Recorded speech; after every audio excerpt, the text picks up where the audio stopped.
At 9:15 a.m. on March 23, 2007, in the quiet rural town of Bradford, Ohio, a 4-year-old boy named Dameon Huffman walked into his church daycare alone.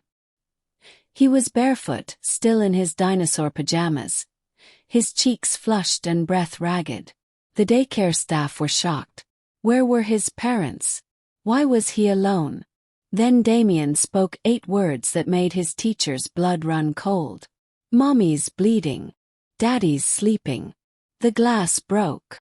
Within minutes, a 911 call was made, and what started as a concerned welfare check would soon unravel into one of the most twisted and haunting cases in Ohio's history. Police arrived at the Huffman residence expecting an accident, or maybe a domestic dispute. What they found inside the house, however, was far more sinister than anyone could have imagined.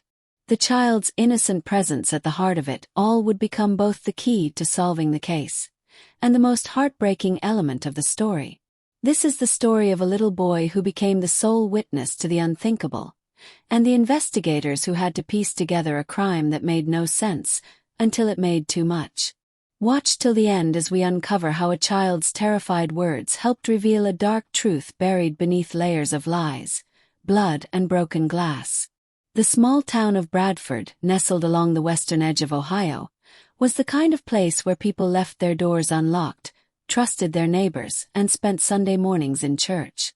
It was the kind of town where nothing bad ever happened. At least, not until that spring morning in 2007. When police officers arrived at 2148 Walnut Creek Road, they were greeted by silence. The front door was open. One officer noted muddy footprints just inside the entryway. Small ones clearly belonging to Dameon.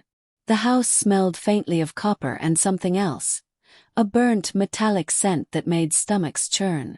In the kitchen, they found 34-year-old Melissa Huffman slumped over the counter. Blood had pooled beneath her and splattered against the refrigerator door. A single stab wound to the abdomen. Dead on the scene.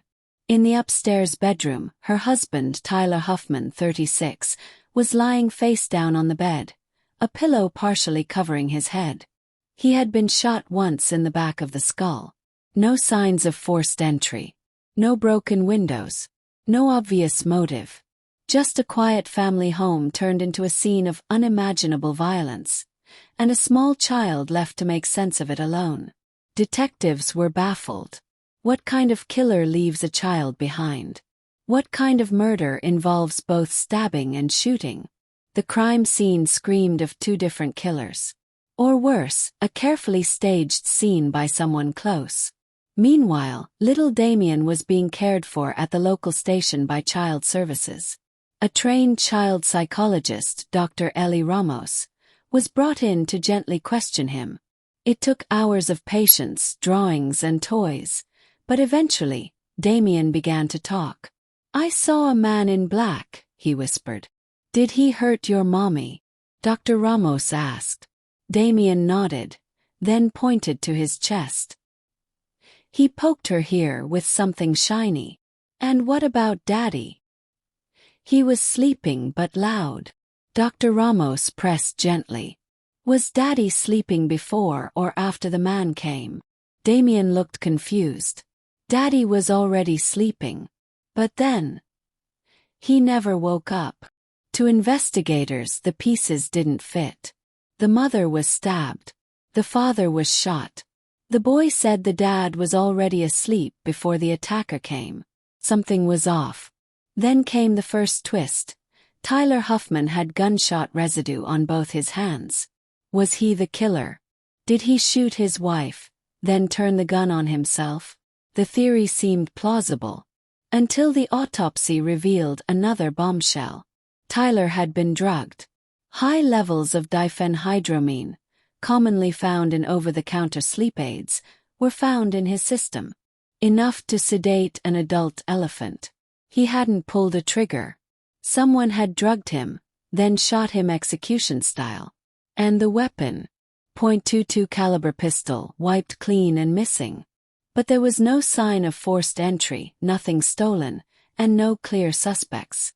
That is, until a small detail broke the case wide open. On Melissa's cell phone, a text message timestamped 11:47 p.m. the night before. "Come around back. Don't wake Ty." Sent to a contact labeled simply as R. Phone records led investigators to Raymond Burke, a 32-year-old handyman who had recently done roofing work for the Huffmans. Quiet, recently divorced, no criminal record. But when questioned, he claimed he hadn't seen the Huffmans in weeks. Police weren't buying it. Especially not when they found his fingerprints on a glass left in the Huffman sink.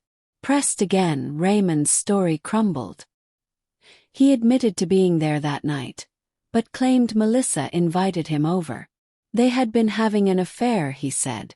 Tyler didn't know. Melissa was planning to leave her husband, and that night, she said Tyler had taken a heavy dose of sleeping pills. Raymond claimed he went over expecting a talk about their future. But according to him, Melissa changed her mind, told him it was over, that she was staying with Tyler. Raymond said he left after a short argument, and never saw her again. Detectives didn't believe him for a second. There was motive, opportunity, and deception. But they didn't have the murder weapon. They didn't have blood on his clothes. And without more, the case risked falling apart. Then came a stunning new lead. A neighbor's security camera mounted across the street. Although it didn't face the Huffman home directly, it caught a dark figure walking up the side path around 11:50 p.m. The figure was holding something metallic. 10 minutes later, the same figure walked out, much faster, without the object. Enhancing the footage, police got a partial view of the person's build and gait. It matched Raymond. But the most chilling clue wasn't from the camera or the autopsy. Came from Dameon again. During another interview, he pointed to a coloring book and said, "The man had hands like this." The picture. A man wearing black gloves. "He wore gloves?" Dr. Ramos asked. Dameon nodded. But one fell. Back at the crime scene, detectives launched a renewed search of the property.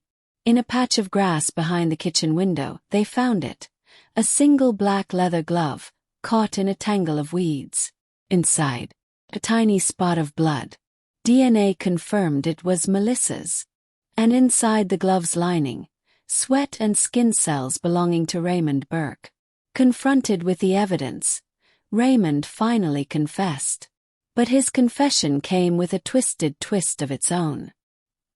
He claimed Melissa had orchestrated it all. She was furious with Tyler. He had cheated once before, and though she'd forgiven him, she couldn't forget. She wanted custody of Dameon, the house, and Tyler out of the picture. Raymond said Melissa wanted him to scare Tyler, maybe rough him up. But when he arrived, Melissa changed the plan. She said, "Just do it. Make it look like a break-in." She gave me the pills and said he'd be out cold.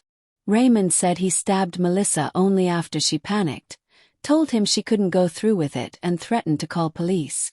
Snap. Rage took over. Whether that part of the story was true, no one could prove. But prosecutors believed otherwise.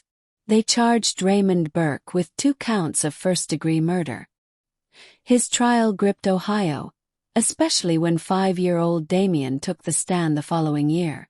Wearing a little blue suit and holding a teddy bear, Dameon told the court, "The man in black hurt Mommy.